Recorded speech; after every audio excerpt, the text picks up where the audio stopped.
안녕하세요. 인지심리학자 경기대학교 이국희 교수입니다. 오늘은 잠자는 거에 대해서 좀 얘기해 볼 건데요. 수면이요, 수면. 이렇게. 네, 수면, 잠자는 거요. 어, 특별히 이제 운동선수들의 수면과 이 운동선수들의 어떤 경기력이라고 할까요? 또 어떤 운동선수들의 능력. 그러니까 운동선수들이 잠자는 것하고 이 경기력, 능력, 또 기술을 발휘하는 것에 관계 이거를 좀 얘기해 보도록 하겠습니다. 그리고 약간 이제 용어를 명확하게 할 필요가 있는데 제가 수면에 대해서 제가 잠자는 거다 이런 얘기를 할 때는 항상 밤에 자는 걸 얘기하는 거예요. 밤에 자는 거. 낮잠은 포함되지 않습니다. 밤에 자는 거를 얘기하는 거예요. 자, 그러면 좀 본격적으로 해보죠. 이 운동선수들 중에서도 프로 선수들 얘기를 할 건데요. 이 프로 선수들은 보통 어떤 소속이 있죠. 후원해주는 사람이 있어요. 보통 뭐 스폰서라고도 할 수 있고. 즉 어떤 팀에 들어가면은 사실 그 팀 자체가 그 사람의 어떻게 보면 아주 전적인 스폰서가 되는 거니까. 또 더 유명해져서 뭐 또 광고도 찍고 TV도 나오고 하면 이제 별도의 수입도 생기는 거고. 아무튼 이제 중요한 건 어떤 소속입니다. 팀. 음, 프로 선수는. 그래서 뭐 실업팀 보통 이렇게 얘기하죠. 우리나라에서는. 그리고 이 프로 스포츠 팀은 그래서 자기가 선발을 하잖아요, 선수를. 어떤 자격 요건을 이렇게 제시한 다음에 그 분야에서 아주 최고의 선수들을 연봉을 주고 이제 뽑아오는 거죠. 어, 뭐 대졸 신입사원 채용하듯이 뭐 중학교 때, 고등학교 때 아주 두각을 나타냈던 선수들을 뭐 대학을 거치지도 않고 바로 뽑아올 수도 있고 또 스포츠 선수들은 어떻게 보면 이 신체적인 능력으로 겨루는 거기 때문에 사실 선수의 수명이라는 것이 즉 그 직업을 계속 프로페셔널하게 유지할 수 있다는 것이 한 30대까지밖에 안 될 수 있잖아요, 보통은. 어떻게 보면 자연스럽게 나이가 들고 노화가 되면 신체 능력은 떨어지고 어떻게 보면 아주 10대, 20대들에게 뒤질 수밖에 없으니까. 아무튼 그래서 이 고등학교 졸업하자마자 실업팀에 가는 게 가장 좋을 수 있죠. 그리고 그렇게 능력을 인정받아서 뽑은 선수들에게 엄청난 연봉을 지급합니다. 어떻게 보면은 이 선수로서 뛸 수 있는 기간이 적기 때문에 음, 뭐 어떻게 평생 벌 거를 그냥 이른 나이에 일찍 벌고 끝낸다 뭐 그런 개념일 거예요, 사실. 네. 그래서 엄청난 연봉을 받아요. 또 어떤 경기에서 이기면 보너스도 받고. 또 이 선수의 재능을 아주 또 계속 더 발전할 수 있도록 그러니까 이미 뛰어난 기량을 가지고 있지만 잠재력을 더 발휘할 수 있도록 여러 가지 지원도 해줍니다. 대표적인 게 뭐 의료적인 지원이죠. 다쳤을 때 아주 의료적인 지원을 해줘요. 어떻게 보면 회사에서 의료비를 다 대주는 거죠. 회사에서 병원비를 다 대줘요. 예를 들면은 뭐 메이저리그의 유명한 야구팀에 소속돼 있다. LA 다저스 소속이다. 그러면 그 팀 투수가 공을 던지다가 조금 다쳤어. 예를 들면 또 이렇게 수술을 해야 될 정도로 다쳤어요. 그게 아주 손목을 많이 써야 되잖아요. 변화구 같은 거 던지려면 손목을 막 이렇게 막 계속 꺾어야 되거든요. 그러니까 다칠 수도 있고 힘들 수도 있고 막 이게 인대가 늘어날 수도 있고 하죠.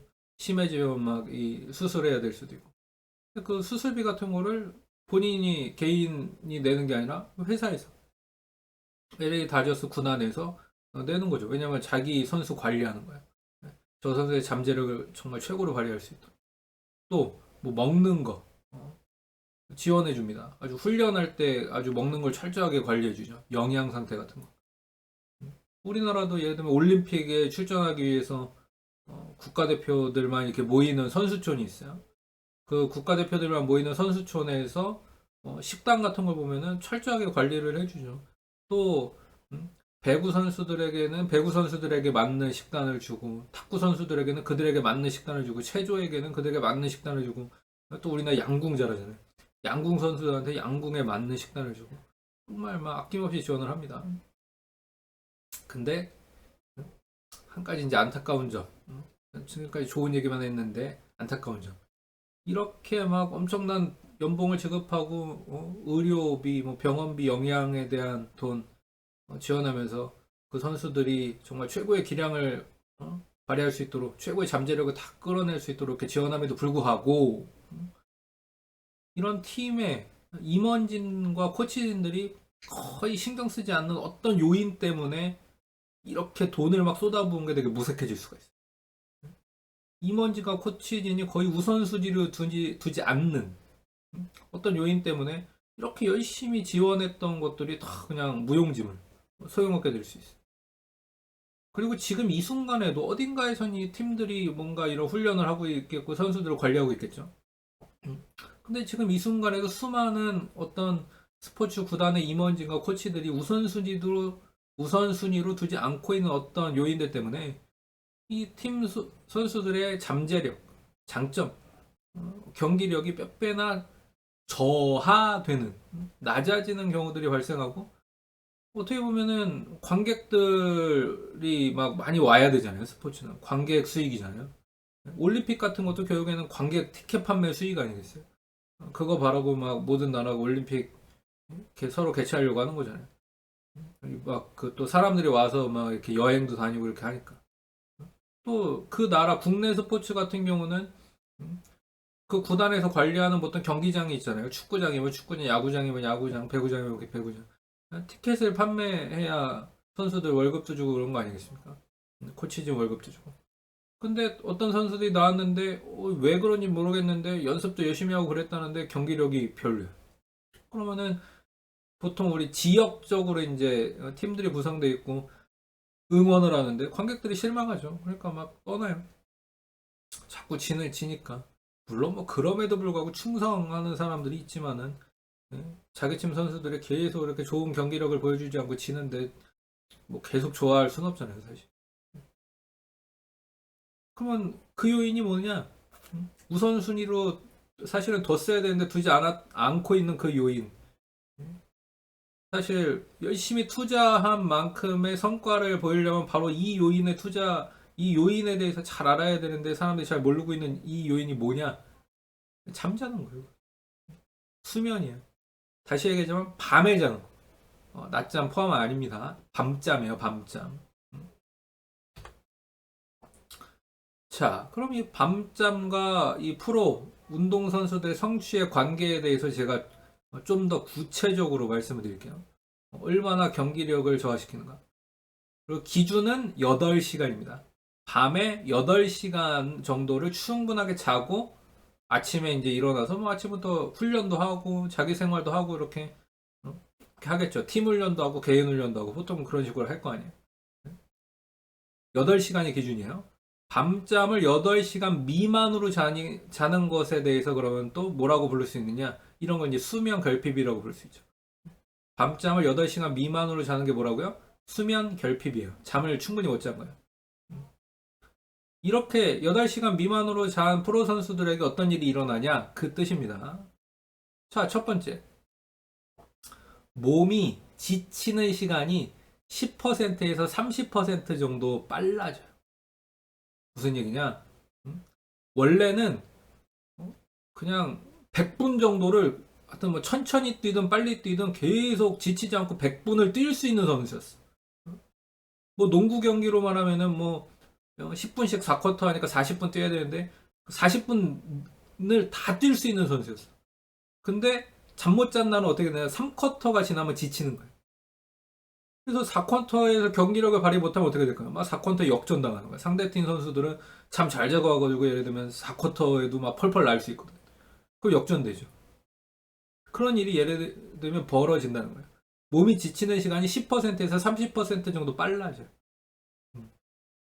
어떻게 보면 뭐 100m 달리기 하는 사람들은 막 이 끝까지 막 역주를 해야죠. 근데 원래는 그래서 막 마지막까지 정말 최고의 막 근지구력과 근육의 이 폭발적인 힘을 마지막 100m 이 골이 나는 순간까지 사실 그 넘어서까지 달려야 됩니다.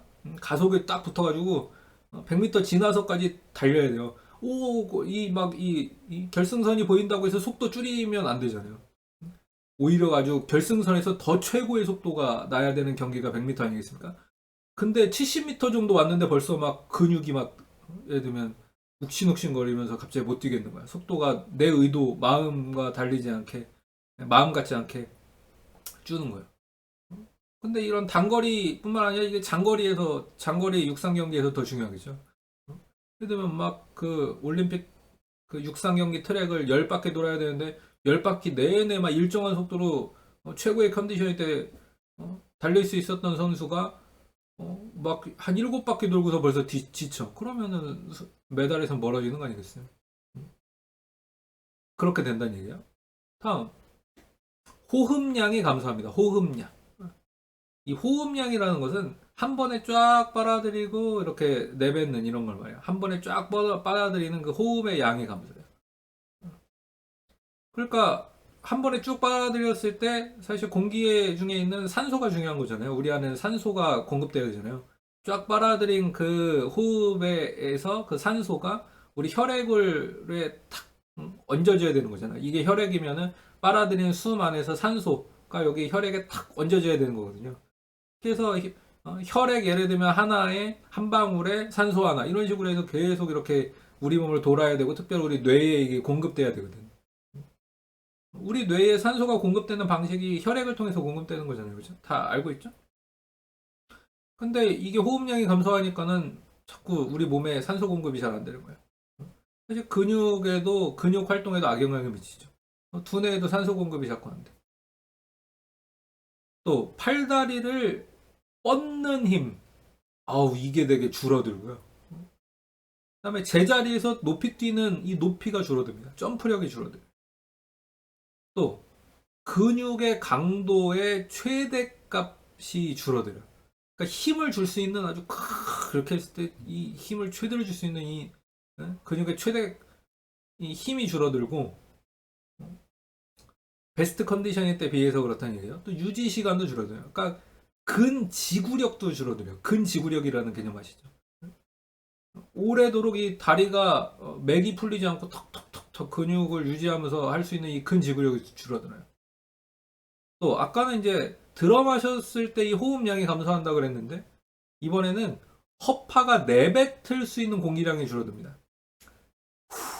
후 하는 게 아니고 이건 아까 위에서 셌던 호흡량이고 이번에는 허파가 이렇게 내뱉을 수 있는 공기량이 줄어들어요. 한 번에 확 내뱉었을 때 사실은 이 이산화탄소 같은 걸 확 내보내야 되거든요. 근데 이 양이 줄어드는 거예요. 그러니까 이산화탄소가 안 빠져나오고 축적돼 있는 거예요. 그럼 어떻게 될까요? 사람이 피곤해지거든요.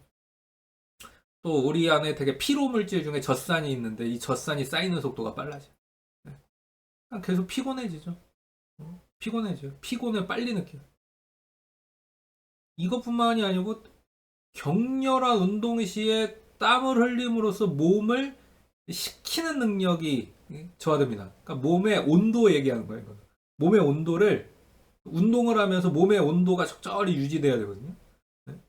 36.5도, 37도 그거를 유지해야 돼요. 막 이렇게 근데 땀 흘리고 나면은 막 38도 이렇게 될 수도 있잖아요. 순간적으로. 근데 그거를 다시 좀 조절해야죠. 뭘 통해서 조절하는 거예요? 땀을 통해서 조절하는 거거든요. 근데 그 땀을 통해서 체온을 조절하는 능력이 줄어들어요. 사실 자동차도 이 엔진이 계속 가열만 되면은 안 되잖아요. 냉각수라는 게 있어서 적절히 식혀줘야 되잖아요. 그렇죠? 그래야 차가 잘 돌아가는 거거든요. 계속 열받으면 안 됩니다. 큰일 나는 거예요. 어떻게 보면 비유를 하자면 이제 그런 비유를 할 수 있는데 우리 몸도 마찬가지예요. 계속 뜨거워지기만 하면 안 돼요. 적절한 온도 37도 정도에서 조금 높은 온도 37.5도 요 정도에서 어떻게 보면 요 정도 아주 따뜻할 때 그러니까 우리가 느낄 때 그냥 뜨거 오 몸이 그냥 불덩어리다 그런 느낌이면은 경기력을 경기할 수가 없는 거고 몸이 좀 뜨거워졌는데 워밍업이 됐는데 그 정도 그 정도가 땀을 통해서 계속 유지돼야 되거든요. 그게 최고의 기량을 발휘되는 것에 되게 중요해요. 너무 뜨거워서도 안 되고 또 몸이 완전 식어서도 안 되고 워밍업 된 상태여야 되거든요. 딱. 근데 그 능력이 줄어들어요. 언제? 잠 못 자면. 그리고 지금 여러 가지 이 요인들이 합쳐지다 보니까 어떤 일이 발생하냐? 부상 위험이 증가합니다. 원래 밤에 8시간 이상 잘 때는요. 부상 위험이 17% 정도예요. 모든 경기를 통틀어 봤을 때 그날 부상을 당할 위험이 뭐 한 17% 정도. 이건 근데 아주 중대한 부상까지 얘기한 거 아니라 경미하게 살짝 뭐 삐는 것도 다 포함한 거예요, 사실. 그것도 사실 부상이란 부상이니까. 그것 때문에 뭐 한 예를 들면은 일주일은 경기 못 나올 수도 있는 거잖아요. 또 이 예를 들면 이 손가락 끝에 뭐 살짝 아픈 거.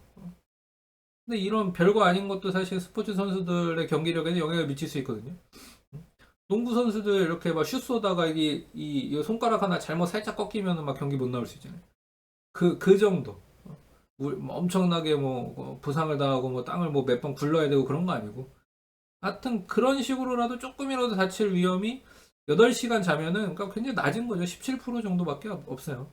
사실 선수들은 늘 부상의 위험이 있는 거잖아요. 굉장히 격렬하게 스포츠를 하니까. 뭐 미식 축구 선수도 보세요. 서로 막 부딪히고 하는데 경기 끝나고 나면 다 온몸이 욱신욱신 하겠죠. 근데 8시간 잤을 때는 이렇게 낮은데 부상 위험이 7시간밖에 못 자고 나온 날 사실 1시간 차이밖에 안 나잖아요. 근데 이 1시간 차이가 엄청난 차이로 바뀝니다. 그날 부상당할 위험이 60%로 증가해요. 1시간 못 잤을 뿐인데 8시간에서 1시간 깎였을 뿐인데 자 이게 근데 2시간 부족하잖아요. 72%까지 증가해요. 그러니까 그날 그냥 부상 당할 무조건 어딘가 당할 수 있다는 거예요. 어떻게 하면요? 2시간 잠이 부족하면. 그러니까 굉장한 관련성이 있죠. 밤에 잠 못 자는 것하고 스포츠 선수들의 어떤 성취, 능력, 경기력에는 굉장한 관련성이 있습니다. 자, 이건 이제 전체적인 결과고 이제 한 명의 케이스 스터디를 한번 볼게요. 이거 NBA하고 이제 이 같이 이제 연구를 한 건데 NBA 보면은 이 아주 최근에는 이제 우승을 못하고 이렇게 좀 예전 전성기가 좀 이제 지난 것 같은데 한 2, 3년 전까지만 해도 아주 최고의 팀이 있었어요. 골든 스테이트 워리어스라고. 거기 또 스테판 커리라고 하는 아주 유명한 선수가 있고 케빈 듀란트 이런 선수가 있죠. 그 팀에서 이제 굉장히 노장이에요. 어떻게 보면은 연륜이 있는 선수예요. 안드레 이고달라라는 선수인데 이 이고달라라는 선수에 대해서 한번 조사를 해본 거예요. 이 매슈 워커라는 이제 수면 연구자가 있거든요. 이 사람이 NBA하고 같이 협약을 해가지고 조사를 해봤어요. 근데 이 안드레 이고달라의 그러니까 수면, 밤잠이에요, 역시. 밤에 8시간을 잤느냐, 안 잤느냐. 그 다음에 그 다음날 경기력을 그러니까 본 거죠. 자, 먼저, 이 이고달라의 수면 시간이 8시간 이상일 때입니다. 출전 시간이 12% 증가해요. 그러니까 지치지 않았다는 얘기죠. 4쿼터까지만 다 뛰는 뛰었다는 얘기예요, 그러니까. 중간에 보통 이제 선수 교체 해주잖아요, 농구 같은 경우에는. 지친 것 같으면 좀 쉬게 해주고. 근데 안 지치는 거예요. 너무 잘해. 그러니까 출전 시간이 12% 증가해요. 언제? 수면 시간이 8시간 이상인 날. 그 다음에 득점이, 그것도 득점수 퍼 분이죠. 득점수 퍼 미닛. 분당 득점입니다. 분당 득점률이 29%나 증가해요. 굉장하죠? 3점슛 성공률이 2%나 증가합니다. 자유투 성공률이 9%나 증가해요. 근데 이거달래 수면 시간 8시간 미만일 때는 어떻게 되는지 알아요? 일단 출전 시간 득점수 3점슛 자유투는 당연히 다 반대입니다. 낮아진다는 거예요, 이미. 근데 이거 말고 아주 중요한 변수들에서 엄청난 변화를 보이는데 실책을 안 하는 선수거든요. 실수가 잘 없는 선수예요. 근데 8시간 미만으로 잠을 자고 나오는 실책률, 턴오버라고 하죠. 턴오버. 공격권을 쥐고 있던 팀의 공격권을 잃어버리는 실책. 이렇게 패스미스하는 뭐 이런 걸 말하는 거죠. 또는 막 갑자기 이 라인을 밟아. 그 막 어처구니 없는 실수를 하는 거죠. 또는 막 이 세 발자국 이상 걸으면 안 되거든요. 워킹 바이올레이션이라고. 막 공을 잡고 세 발자국 이상 걸어. 이런 막 어처구니 없는 실수하는 거예요. 또 이렇게 공격할 때는 이 골밑 존이 있어요. 그 존에서는 5초 이상 머물면 안 되거든요. 막 5초 이상 머무는 거예요. 안 하던 실수를 막 해요. 그러니까 모든 감이 떨어진 거죠. 센스가 떨어진 거예요. 그러니까 실책률이 37%까지 막 치솟아요. 파울의 수도 45%까지 증가합니다. 이 농구 같은 경우에선 파울 관리라는 게 굉장히 중요하거든요. 파울을 잘 관리를 못하면은 이 파울 바이올레이션이라는 게 있어요. 팀의 반칙 수가 일정한 기준을 넘어서면은 이제 반칙할 때마다 상대편한테 계속 자유투를 쏠 수 있는 기회가 주어집니다.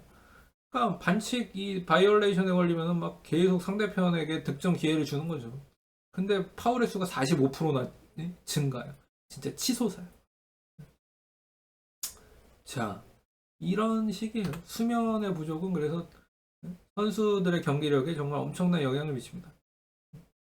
그래서 실제로 이 매슈 워커라는 아주 유명한 수면 연구자가 하는 말 중에 하나가 뭐냐면, 야, 니들 막 약물 복용 이런 거 할 생각하지 마. 도핑하려고 생각하지 말고 엉뚱한 짓 해서 괜히 근육 늘리고 막 순간적으로 그날 막 컨디션 좋게 하고 그것도 다 부작용이 있으니까 너네 그런 어떤 엉뚱한 짓 하려고 하지 마. 내가 합법적인 어떻게 보면은 약물 복용과 같은 효과가 주어지는 합법적인 방법을 알려줄게. 그러면서 하는 말이 뭘까요? 잠을 잘 자라. 잠을 잘 자라요. 사실 밤에 이 8시간 이상의 충분한 수명은 그래서 선수의 경기력을 향상시키는 최고의 방법이자 합법적인 조치입니다. 또 우사인 볼트라는 이 지금은 이제 은퇴했지만은 단거리 육상 경기의 제왕이 있잖아요. 우사인 볼트. 이 우사인 볼트가 세계 신기록을 세울 때의 그 수면 패턴을 분석한 결과 물론 이건 밤잠은 아닌데 경기가 열심히 연습하고 나서 낮잠 한번 자고 나온 날 다 세계 신기록을 세웠다는 거 아니겠어요? 그만큼 잠이 중요해요. 그런데 제가 이 스포츠 선수들에 대해서만 이렇게 얘기를 했지만 이렇게 수면 부족에 의한 어떤 능력 저하, 성취 저하가 정말 꼭 스포츠 선수들에게만 운동하는 사람들에게만 일어나는 일일까요? 요건 이제 한번 질문해 봐야죠. 그리고 이것에 대한 답을 알려드리자면 no예요. 아닙니다. 사실 이거는 우리 모두의 이야기예요. 수면이 부족하면요, 우리 모두는 우리 각자의 필드에서, 우리 각자의 경기장에서 내 자신의 능력을 최고로 발휘해야 되고 내 자신의 잠재력을 최고로 발휘해야 되는 그 순간에서 그 경기력이 저하될 수 있습니다. 네, 이 정도로 오늘은 할까요? 감사하고요. 지금까지 인지심리학자 이국희 교수였습니다.